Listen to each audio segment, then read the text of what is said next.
Welcome to Hustle Estate from good old New Jersey and Detroit, Michigan. I'm one of your hosts, Isaac Gilman. And I am your co-host, Ed Hendrickson. Ed, and to all of our listeners, Happy New Year. Hope you all enjoyed the holidays. We certainly did. We've been off for a few weeks. Just based on some vacations and schedules, we were unable to get together, but we are back in 2020. So, Ed, how were your holidays? They were pretty good. I mean, it's good to see the family and everybody, but with we have like two holidays fall in the middle of the week, so we're like in and out from like nobody's really working on Christmas Eve. Nobody really works on Christmas. Then it's Thursday. There's like a skeleton staff. Everybody leaves early Friday. Same thing for the following week. So it's just tough to get deals done. And then not only is it tough to get deals done, to be honest, you just kind of feel a little lazy, right? Like you're just getting what needs to be done and you're not pressing for anything new because borrowers aren't really looking for stuff, but you're not pressing your lenders either. You're just kind of slowly trekking forward. So, this week is the first real week back in the year. We haven't talked too much about this, but I partnered with a good buddy of mine, Eric Pinecki. So we've merged our businesses together. Nice. So we're doing hard money together, brokering hard money as a team. We hired a processor. So we have somebody like working with us, and he had an office. So I moved into his office space. Yeah. And we have a processor in the office with us. So that's like somebody that does like paperwork, that like processes things. Like, what do they do? Right now, she's just kind of figuring out. We're kind of figuring out what we do, so she's kind of figuring out what we do. Like, okay. Unfortunately, perfect world, we'd love to train her and have a training guide. Say, hey, this is how it works. We'll get there. We'll create a training guide. We'll create procedures and lists and stuff. Mm-hmm. But it's a little difficult right now because it's a little messy, to tell you the truth. So I have my deals. Eric has his deals. I'm on his, he's a lot more of a business than I was in essence. Okay. So when I say that, I mean, like I was a one-man show. I'm just checking my stuff. I do a couple deals. He had a loan officer at one time. The guy wasn't working for him anymore. Okay. So he's got, just on a volume basis, I mean, he's probably doing like 3 to 4 times more volume than I am. So now, it's one of these things where he's Eric at leveragecompanies.com, but then he also has loans at leveragecompanies.com. You CC loans on everything, and then I get the email, the processor gets the email. So now I'm just being like bombarded with a lot of emails, trying to figure out what's going on. I know what I'm doing. It's like I want to jump in, but I also don't want to step on anybody's toes. He has a relationship with somebody. I'm kind of like, I want to get to know them and figure out the deal, what's going on with the deal. And he's like, well, I know them, this is what we should do. So it's just tough figuring how we're still learning how we're going to work together. And I'm kind of just like sitting back, letting him clear his deck. I've taken a few deals away from him 100%. And I've created a deeper relationship with one of our other lenders.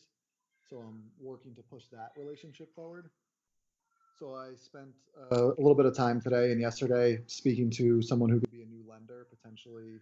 I don't want to say cutting out a middleman, going more direct though. We'll be putting some of our money into the deal potentially.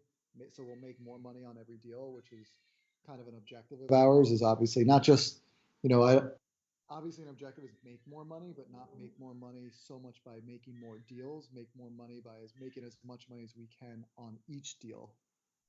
So maximize like what we can get out of a deal and then start to bring on new deals and that kind of a process. So what is our processor going to do? I mean, it's really, let me just figure it out. But like what we expected to do is a high level is like, I get a client, I have multiple different lending sources for them. So I'm like, where am I going to take this guy? Okay, I figure out it's lender B. Lender B requires these 6 documents. So what I would ideally do is just make an intro now and say, hey, my processor is going to reach out to you. He doesn't know that he's going to lender A, B, C, or D. Lender B is going to reach out. She's going to reach out with lender B's requirements and manage getting all the documents for me. I'm going to be Once she gets all the documents, she's going to submit the deal over to the lender, get the deal into the lender, and then kind of manage closing. Basically, my job is going to be to manage the business and get deals and make sure she's doing her job. Obviously, we're both going to be very much helping her at first. There are going to be tasks that we're going to have that she's not going to have, even in the deal process, but it helps us both not have to worry or manage the whole entire process. So it'll take stuff off our plate. It'll organize us, because to be honest, we're not as organized as you have to be to have somebody working for you. Right? I don't know about that, but all right. Well, I mean, or like, I don't need to have a Google Drive set up for everything. Like, I know where all my stuff is. Like, she's gonna like help keep us organized and keep things in places, and we'll be able to do looking back. And like, when we have a borrower, we'll have like a repeat borrower. We'll know where they were before. It'll be a cleaner. He has a CRM, for example. We'll be working through his CRM. So it's really a huge step. It's a great step. I mean, for both of us. Not just for me, because he now has somebody, to pat myself on the back, right? He's got somebody who is experienced, just as experienced. Yeah. Oh, makes sense. To help, I look at it, and actually someone said this something backwards to us, which is interesting, is one horse pulls 10,000 pounds, supposedly, right? Whatever it is. But like two horses together pull 30,000 pounds. Right. 1 + 1 is 3. And someone said, be careful, because 3 - 1 is not 2. Like, no, 3 - 1 is 2. So now you're down to one person, and they have to do 2 people's work or 3 people's work, right? Right. Like, it can negatively affect you if one of us is sick or something, right? Like, it can go that way. So, I'm excited. There's a lot, honestly. Like, I'm freaking tired. Like, yesterday and today, I haven't been in an office and been actively working for a full day in a long time. So, like, just mentally tired. So I'm trying to figure all that out. And I'm coming home at night, like answering emails, getting shit going, just stuff like that. I'm excited. I'm super extremely excited. This should be a great year. I look forward to growing a business from a standpoint where we have employees and people can take over, and we can focus on other stuff and grow business and not have to be hands-on 24/7. So it's just very exciting news. I mean, I know I'm not like, woo, jumping off like very, but just it's a lot going on. And obviously with the family, having a second kid now makes everything just that much harder for this period. So let me ask you a few questions. First is, like, what was the strategy behind partnering? Was this something that was in the works at the end of last year, or was this, like, obviously this is a person you've been have an ongoing relationship with, right? Like, this is part of your network, and you don't like, quote unquote, you don't go to these network events and like meet these people one time. And I don't know where you met this person, but you have obviously kept up with the relationship, whether it's, talking with them once a month, talking with them weekly, whatever it may be. It was good enough that it got to a point where the partnership came in. So, like, you don't have to tell me the background per se, but like, what made you two decide like this was the next step forward? I think a lot of things happened. So we've both been, I mean, we used to work together is one thing. So we did loans together back in the day, both left, went our separate ways, broker deals, been doing that on our own. And we kind of reached out a few months ago. He's got another partner for like another venture and this venture, right? So he was doing loans and wholesaling. They are partners together on that. I met up with him a few months ago being like 6 months ago, discussed, it might have been 8 months ago, something like a little while ago. We had discussed potentially partnering. At the time, it wasn't working for me. I was spending a lot of money on a hard money project and trying to go in that direction. And then we both kind of just reached out and said, like, so then the hard money project kind of fell off a little bit. I focused more on my lending business. I reached out to him once or twice for like, hey, what would you do? Like, do you have a place for this deal? Right. Or he had a different lender that I was just sharing some information.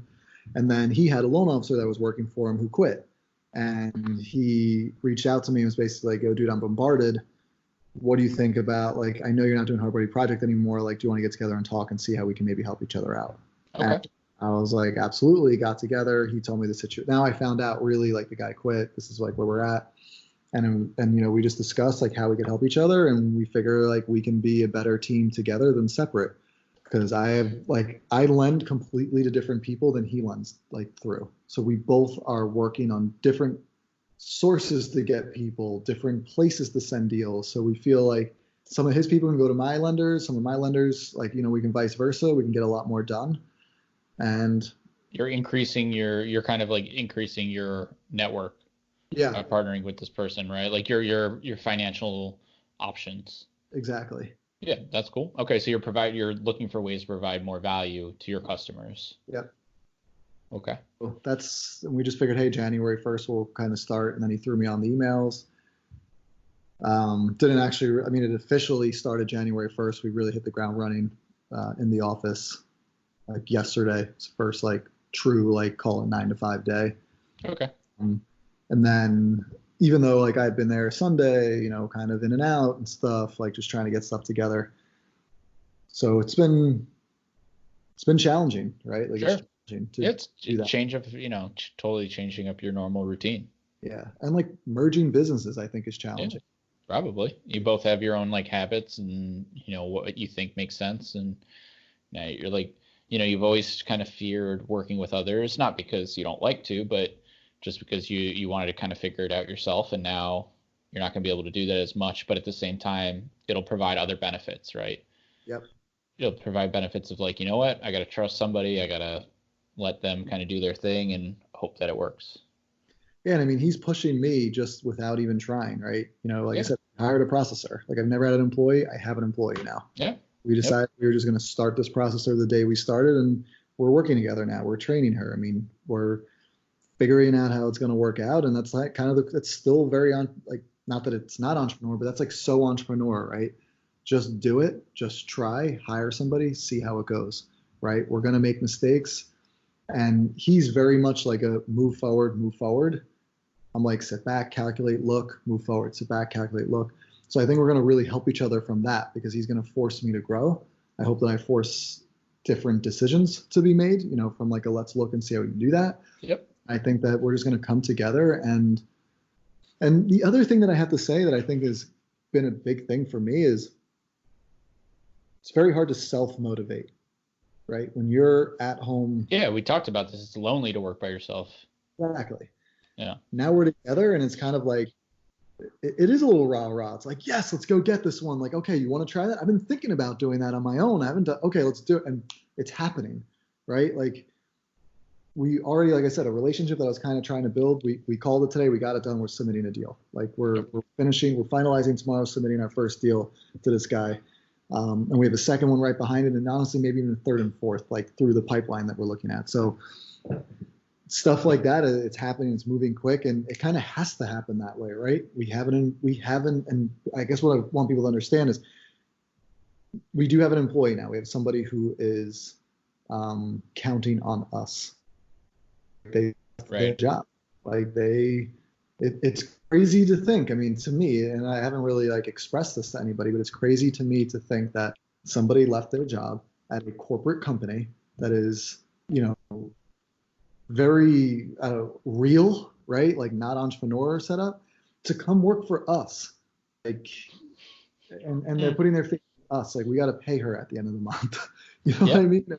But it's awesome. It's different, you know, but you know, it's going to cost us some money out of our pocket first. I'm not going to make as much money right away, right? Or as I was, because I'm going to have to pay her, but I can make more money, right? And it's also very much, I want to be clear, not also about money, right?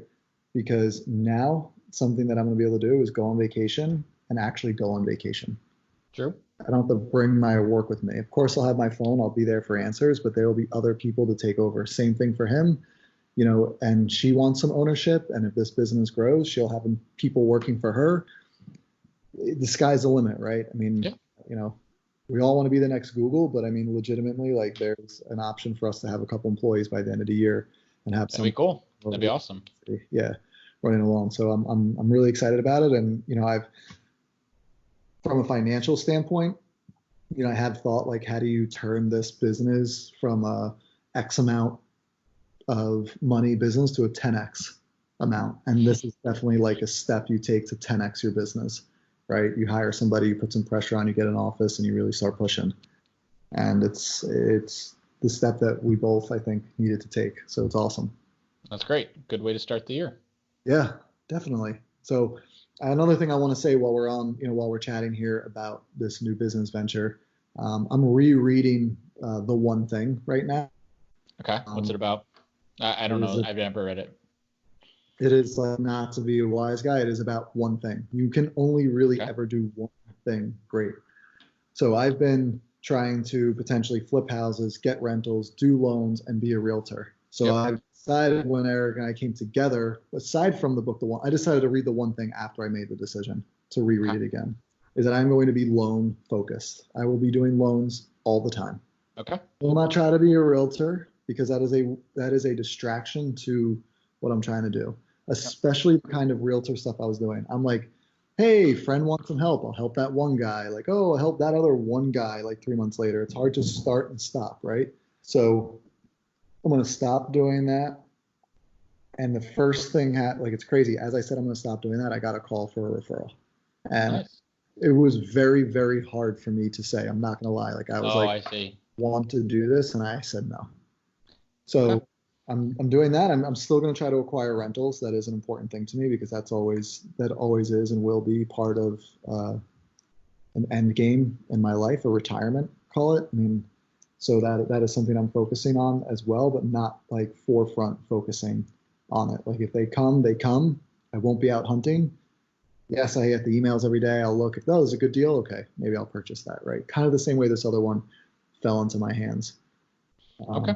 Well, I would say for one of our bigger fans out there, my sister, she listens. The feedback she gave me recently was like, give me something tangible to take away. Here, your tangible thing to take away here. Jenny, if you're listening, read One Thing, or at least understand the premise that focus matters. Yep. And if you decide to do 5 things, you're going to do 5 things just okay, maybe not okay. But if you do one thing, you'll do one thing really well, if not great, and you will continue to do that thing amazingly if you stay focused. Absolutely. Yeah, I recommend it full-heartedly. Check out The One Thing. I believe the guy who like owns Keller Williams or something wrote it, but it's irrelevant. I mean, just look up The One Thing. Really good book, good read. Debunks a few myths. It's an easy read too. Good. Even better. You want to wrap it up? Sure. Well, thank you everybody for listening here today. We really appreciate it. As you know, you can check us out on Spotify, Google Podcasts, and iTunes. If you want to email us at hustleestate1@gmail.com. And on our social media platforms, we're on Twitter and Instagram @hustleestate. Thanks for listening, everybody. Thanks, everybody.